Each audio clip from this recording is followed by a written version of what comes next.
in the lexicon of theater, as if I'm one to talk on that subject, but Malcolm and Marie is what you'd call a two-hander, where the entire narrative is kept focused on two people. In this case, it's a bickering couple returning home from a movie premiere, Malcolm's movie premiere, played by John David Washington and his longtime girlfriend, Marie, played by Zendaya. And one could see this easily being a stage play. I think pretty easily this could be a stage play. And I'm glad to see the masses are talking about this movie too. It seemed to have some staying power on social media. I think it also helps that Zendaya is a star and she has a big following. I think that helps a ton. It also, the guy that has made the thing that made her a big star right now. I mean, like, she was a star before this, of course, but Euphoria, the HBO shows, what really blew her up. And the guy who wrote and directed that show directed this movie as well and wrote it. Sam Levinson, yep. Yeah, so you got the Euphoria connection there as well. I almost forgot to mention that. And some degree to this movie, which is basically a 108-minute argument, pretty much, with some lulls, some romantic lulls in there. But this movie's basically an argument in the middle of the night. And when you're talking about two characters that are left to their own vices in a house together alone, it's really not too different, the conceit here, to what we've been living the past 11, 12 months. In some degree. And this movie was really shot in secrecy early in the pandemic, around May or June, I think, and with a very minimal crew. There's only 2 actors. They have a very skeleton crew working on this movie. And you know what? I'm going to say it right now. This is the first gem, in my opinion, of quote-unquote the brewing onslaught of COVID cinema. This is one of the first gem of this, and I think we're going to get a lot of insufferable movies. We already got Songbird, which nobody talked about. That landed with a thud. Nobody. I'm in film circles, and I didn't hear anybody talk about that one. And then you had Locked In, the HBO Max movie with Anne Hathaway, which sucked. Like, you didn't... This is the first gem, I think, to be produced in this pandemic. What say you about Malcolm and Marie, Joe? For me, man, this movie, I think that was actually made in a pandemic compared to Songbird. To me, this is a better way of making a film during a pandemic. You have just 2 actors, you do like a stage play like you were saying, and you let them just take control and let them lead the movie. Some of my favorite moments of this movie is just basically when they are arguing, or when John David Washington is by himself just yelling and screaming. Like, one of my favorite moments in this film is right after they get into an argument, and this is, I think every guy can relate to this, is right after they get into an argument, John David Washington goes onto a field and he starts fighting with grass. And I was just like, yeah, I felt that. There's also another great scene, like, he's just trying to find his wallet, and like he's just screaming all over the place, and like Marie's just like, did you leave it there? Did you leave it in this place? He's like, I don't know where. Oh, I found it. And she's like, where was it? He's like, oh, it doesn't matter. My dad just popped his head in. I got thrown off now. God damn it. And like, yeah, like he's just 20-minute argument with him that leads to nowhere. I love that. I love that in the film. God, that just really threw me off my rhythm. Holy shit. Don, take it. I'm sorry. Okay. So yeah, with this movie, I admire it. I just absolutely admired it because it's something that I personally don't experience too much. I was told that maybe there was some similarities to A Marriage Story, which I didn't watch, with Scarlett Johansson and Adam oh my Driver. God, he's a really good actor. Yes, Driver, thank you. yeah. But I never saw it. Supposedly I saw the memes of him punching the wall, but apparently there were similarities there. But what I do like about these types of movies is that when it's just 2 people in a house, nothing but dialogue, it leans on everything else. So now you don't have CGI, you don't have fancy nothing or other. You're not doing crazy exotic film locations, or even that's literally just 2 characters. Then you're really stripping it down to the pure essences of acting, cinematography, dialogue, pacing and screenplay, of course, which is present in every film. But here, it's such a very focused, hyper-focused thing that again, as Steve mentioned, maybe we'll get tired of seeing that shit real soon in the coming year. But at least for now, here I'm really digging it. And of course, a movie like this does live and die on its writing and acting. But thankfully, at the very least, it's acting just firing on every cylinder from both of these actors beautifully. These two actors are hot shit right now, and for good goddamn reason, because they are top of their game and on top of the world right now. With Zendaya being making hits in Spider-Man and all that stuff, and John David Washington just in so many movies now. And thankfully, it's like, if you ever thought it's like, oh, overexposure, are these guys really all that much? Watch this movie and you will not have a doubt. At most, maybe you can say that they're overacting at parts, but there are other scenes in this movie where it is, it not at all. The subtleties are beautiful here. And then the other thing here that really it lives and dies on is its screenplay, and that is going to be and its dialogue, which I've seen is apparently a huge point of contention. Personally, I really dug it because it, with the assistance of all other things like cinematography and whatnot, it manages to really mix up every single argument. It is exhausting.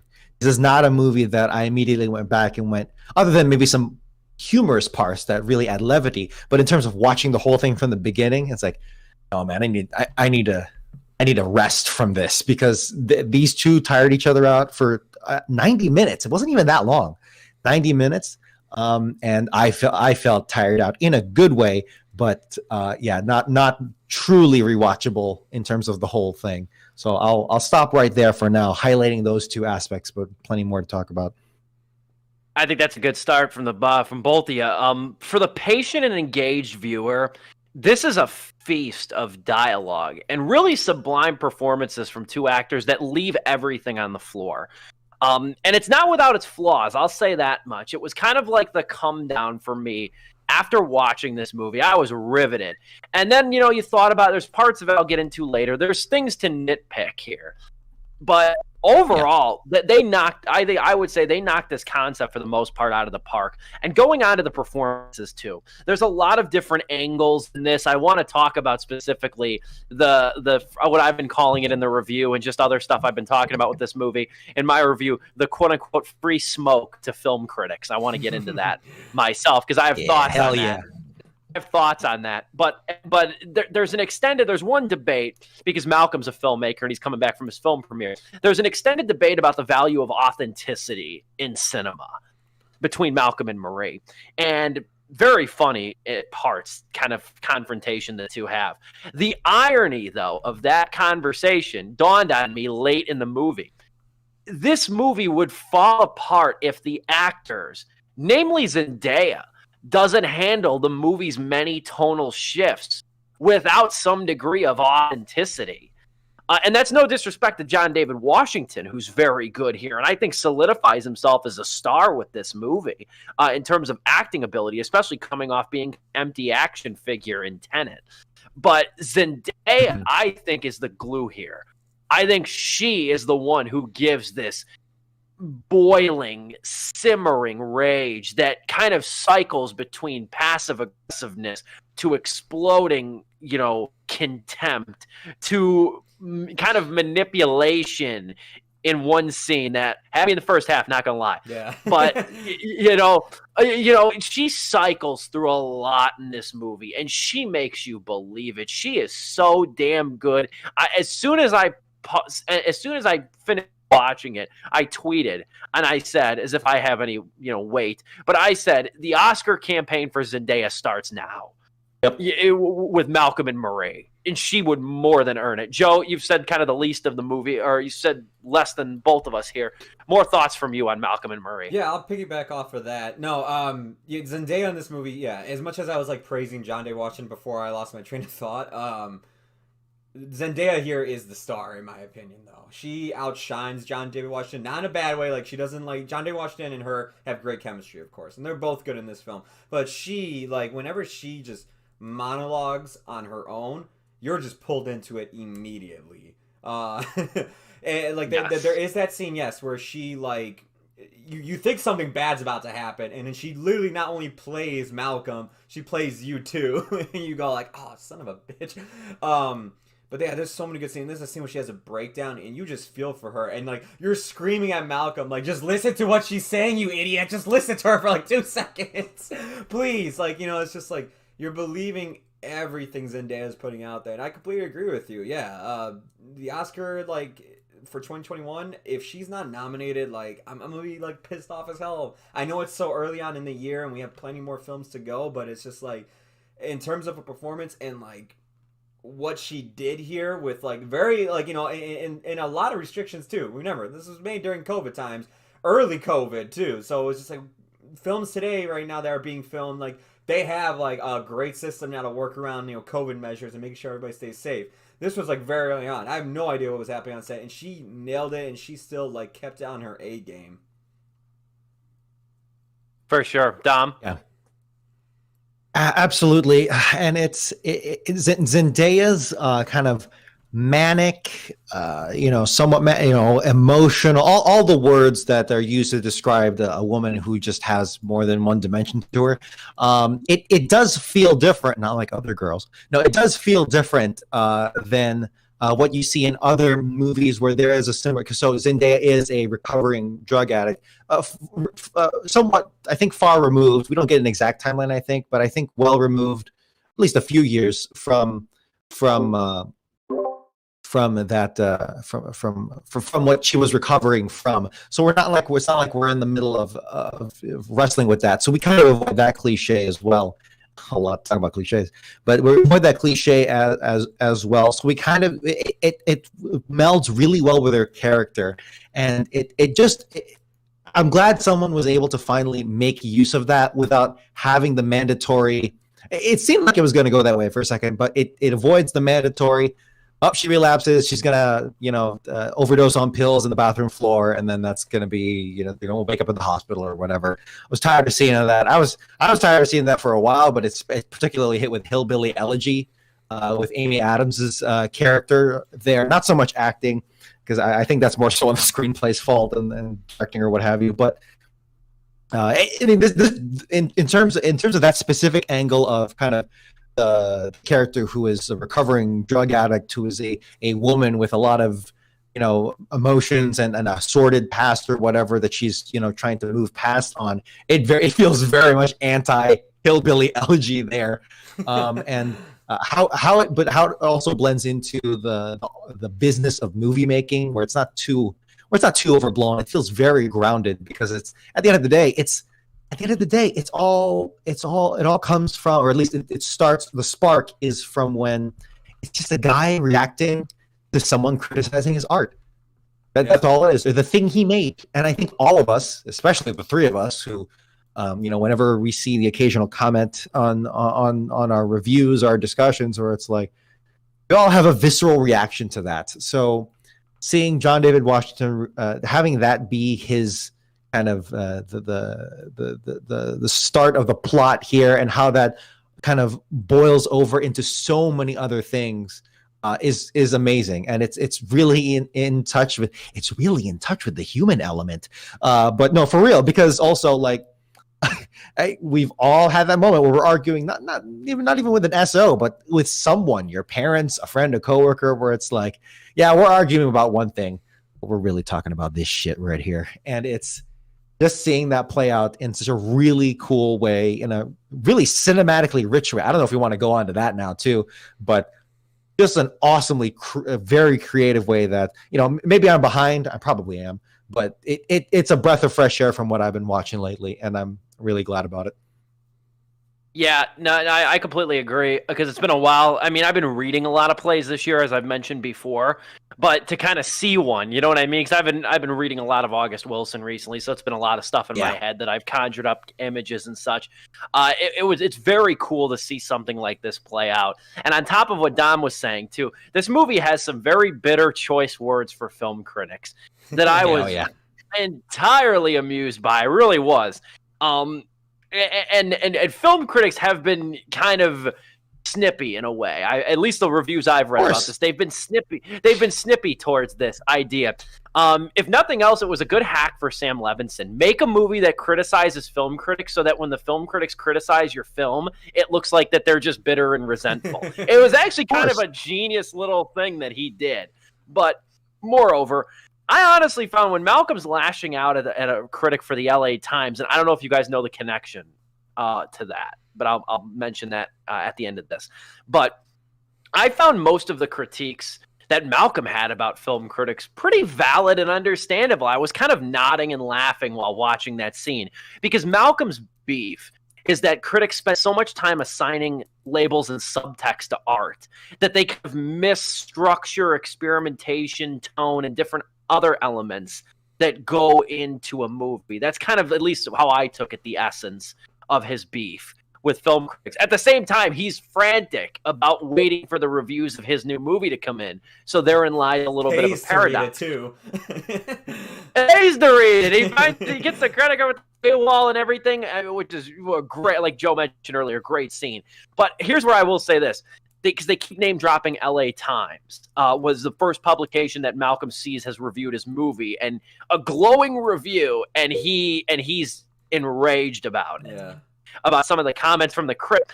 That might not have been the greatest move for Sam Levinson. I did a little digging after this. Sam Levinson directed a movie called Assassination Nation a couple years ago. I don't know if you guys saw that one, but he directed that in 2018. And I looked it up. I was just like, okay, what was the LA Times review for Assassination Nation?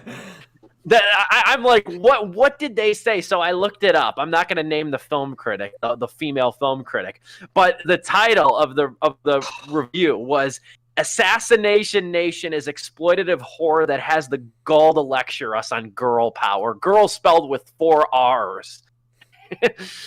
And it was a scathing review of that movie. So I'm like, it probably was the best move for Sam Levinson to go the extra mile and name drop the publication that slammed his last movie. But I do agree with most of his criticisms.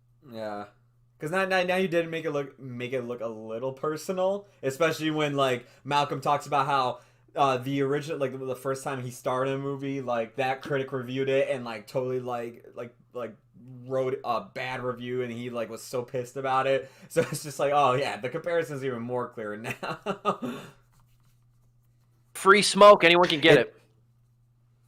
It sucks. It sucks in that regard. But you know, before knowing about any of that, and just in the moment, I am glad that he didn't get too preachy with it. Even though John David Washington goes on a really long monologue. Because at that point, it's not a dialogue. I know Zendaya is physically there in that scene. It's a monologue. But even though he goes on a really entertaining and long ways about it for a long time, really tangibly long time, it's entertaining the whole way through, and it blends so well with his character. So the nuance is there because it's welded into the character. So. And I think even directly after that, Zendaya does like a quick like line about like, no, but this. And John David was, oh shit, oh yeah, you're and it's like, yeah, okay, good. We're still in it. It didn't feel too personal, although certainly knowing that now, that probably there's definitely an angle there that we can't escape, and better to know. What he's talking about, like ultimately what he's talking about, it doesn't feel as personal compared to, like, of course when he drops the LA Times things, but where that conversation eventually goes, or that monologue eventually goes, you see the point that they're making. Yeah, and not only that, he drops a lot of common kind of buzzwords and very charged language. I'll say just in terms of things that you hear all the time in the world of critique, in the world of art discussion, and all that stuff, and even just hot button issues and stuff that I'm not even saying I disagree with, but more so just like I have a feeling that scene in particular may turn a lot of people off. Maybe not necessarily turn off the movie, but just be like, all right, come on, he's really on his thing now. But I thought it was handled really well, as best as he possibly could have, touching all of those topics. But one thing I will say, moving on from that, is that one tactic that I did notice is with this film is that I really enjoyed the aspect of tell, not show. I don't know if you guys noticed that watching this movie. Obviously, you see a lot of their anger and their fighting with the two characters, but it really becomes like a backwards mystery of like discovering just how deep the rabbit hole goes in this argument, which is why the tactic works. Tell not show. We didn't see the movie premiere. We didn't see the movie. We didn't see the actress that the two are kind of arguing about. We didn't see the past of Zendaya's drug abuses. We didn't see any of that. They just talk about it, but it's handled beautifully because it charges a plot into overdrive, and it as you learn about it, as each argument you're thinking, and in every argumentative scene you're going, yeah, no, why are you being like this, Zendaya? Oh shit. Oh yeah, no, she makes a good point. And then like, yeah, Malcolm, what are you doing? Oh yeah, and I swear to God, 5 times throughout this movie I was like, oh shit. Yeah, I was like, I'm pretty sure I made that face like multiple times. I don't know about you guys.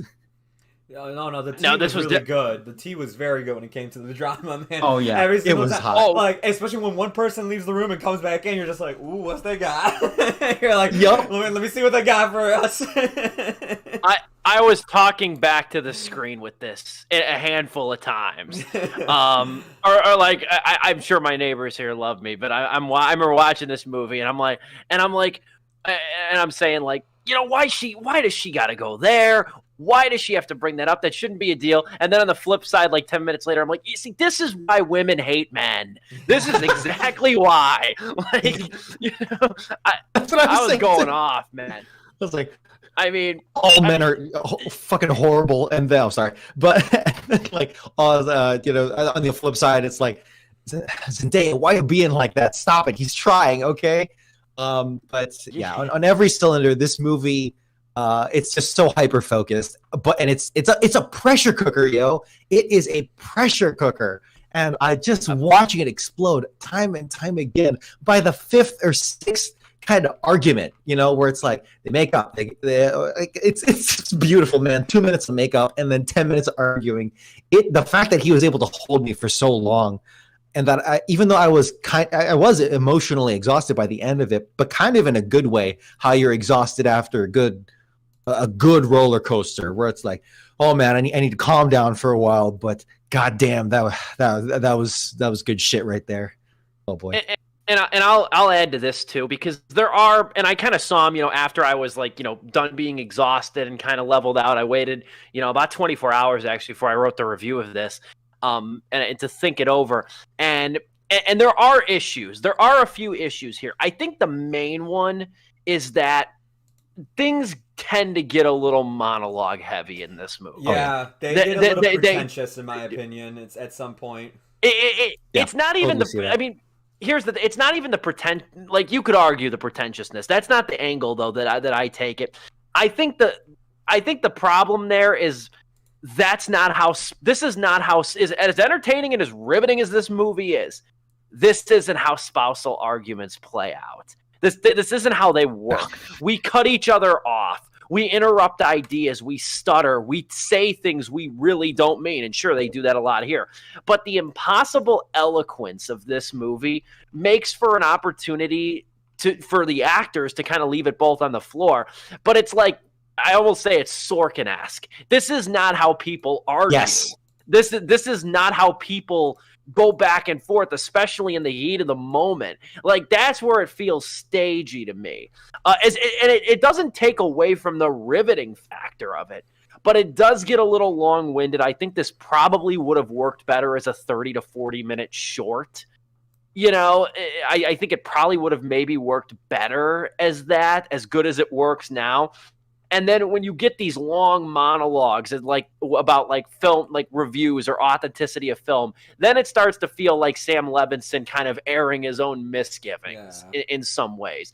Yeah, that's sort of my cornucopia of little issues I have. I don't know where you guys want to take that. No, I agree with you on that, because like, as much as I like that scene and I love what John David Washington, how much effort he's putting into it, and it ends on a great line too when Zendaya's like, wow, and that's how you react to your good reviews. Like, it ends with like, it's a fun scene, but it does feel like out of place. It feels like, well, I was watching like this couple argue Now I'm watching John David Washington read like an email from Sam Levinson about the LA Times and how they trashed this Assassination Nation review. And it's just like that. It just doesn't feel natural, like you're saying. And there are just moments too, like like some of the words that they're saying. Like how like it's like, oh my god, dude, did you pull out the thesaurus for that when you were fucking when you were writing this script? Like, come on, man. Like it like for a movie that like the first act, I thought it felt grounded, especially like, you know, the way like Marie was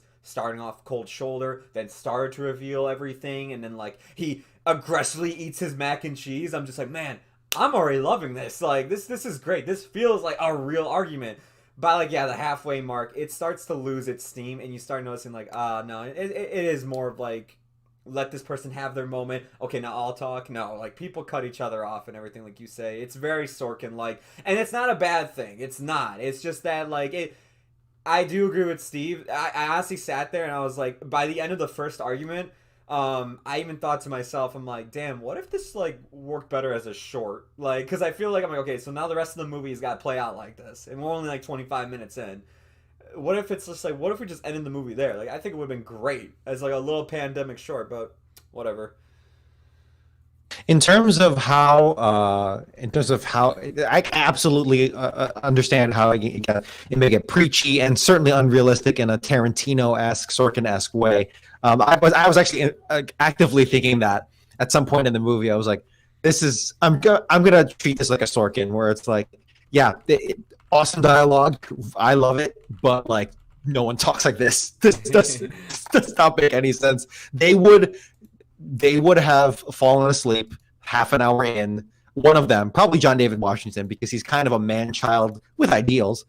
To a degree as well, and he probably would have gave up, slept it off, and then they continue fighting throughout the week.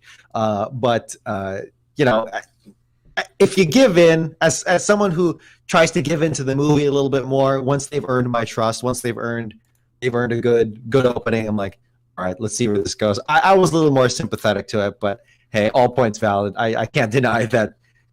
Yeah, like because it's getting.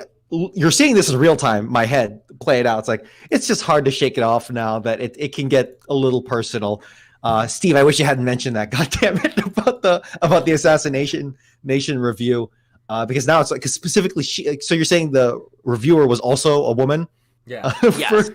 Oh my god! So that doesn't certainly help it. That he always oh my gosh! I didn't in my written review of it. I didn't put her name in there because you could find it pretty easily. But I'm like, no, this poor woman's hotline's blinging, her DMs are open. I'm like, nah, I ain't gonna pour salt in the wound. The poor woman. And apparently, there's another controversy. You know, the 2-day Twitter controversy about, because Sam Levinson is a white director. I actually thought he was black because I didn't know who he was beforehand. Just because John David Washington was talking about, you know, heavily about race issues, not so much race issues, but just how that plays into his art form. I was like, oh no, he's a white guy. Doesn't make a shit of difference to me, honestly, because as long as the actors are able to portray what they're portraying, then I think it works effectively. Certainly have allies. And that's aggravating. And you know what? That I don't want to go down this rabbit hole, but you know why that aggravates me too, and is that then if you have a director, then if a white director doesn't makes 6-7 movies, no black characters, then he gets blasted. Exactly. Then he gets blasted. You can't have it both ways. You cannot have it both ways. So I paid no mind to that. You know, that's where I'll leave it at that. Yeah, me too. And I'm sure there's boundless, examples where it's like, but in this specific respect, I'm like, dude, no. I mean, again, blind test. I didn't even freaking know, dude.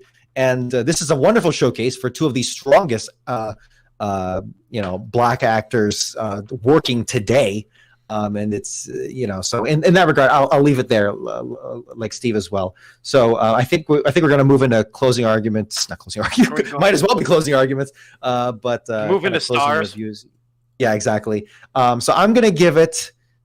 Oh man, I'm gonna be different. I'm gonna say 3.5 out of 4 stars, just because that macaroni and cheese, dude. The fork scraping the bowl sounded so goddamn good. That's the half star. That's the extra half. Was just the sound design on that bowl scraping alone. But no, really, this is an incredible showcase for these actors. Even though the screenplay, as much as I just completely, bought into it and surrendered to it and enjoyed the beautiful Raging Bull-esque roller coaster that it was. Really, what's most important, what you cannot deny here, is that these actors are firing on every possible cylinder. And if you weren't familiar with them before, you absolutely will now. So yes, Oscar nominations for both of these actors began as soon as this movie was released. 3.5 out of 4 stars. Sam Levinson, you've got my attention now. I actually do want to go back and watch Assassination Nation. I looked at his profile and I was like, oh shoot, he helped direct Endgame. Oh no, Operation Endgame. I don't know what this crap is. I'll leave it there. So yeah, 3.5 out of 4. Now, I really like that you brought up the Kraft macaroni scene. And I swear, when Zendaya, if she ever retires 40, 50 years down the road, on her reel of just roles from her career, there needs to be the scene when she's scolding Malcolm and going, I make you dinner. Whoa, what a cunt. This mac and cheese is delicious. It needs to be that whole line right there, that whole bit right there. Great. That was... Yeah, I rewound that. I watched that like 3 times in a row. That was so good, so pristine. I'm not gonna repeat much of what Dom said, or I'm not gonna go really too long because Dom kind of echoed all of my sentiments really there. And I've already written like an 8-paragraph review on this movie on top of talking about it here. It's a solid 3 out of 4 stars for me, almost 3.5.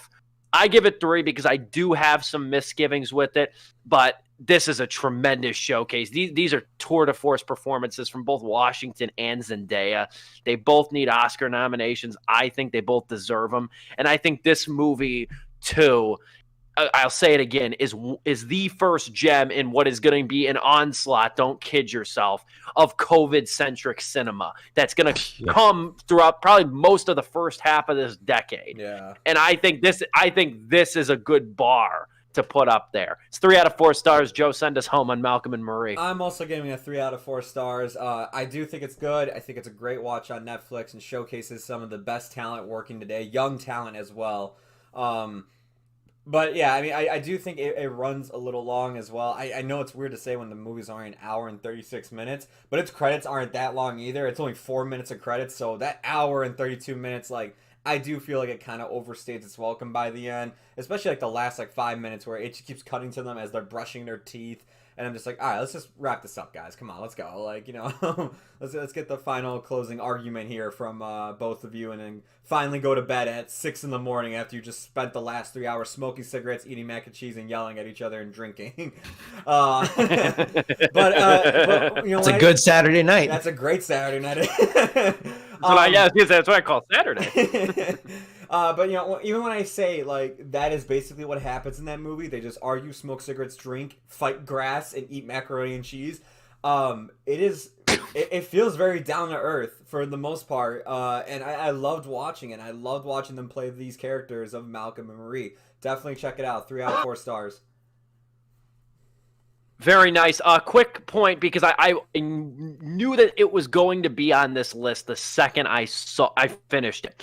And I waited about a day because I think they had to get their tallies right and everything. This movie is on the list now of movies that most frequently use the word fuck. Yeah. Any guesses how many times they said it? Joe, I'll give you a first guess. 137.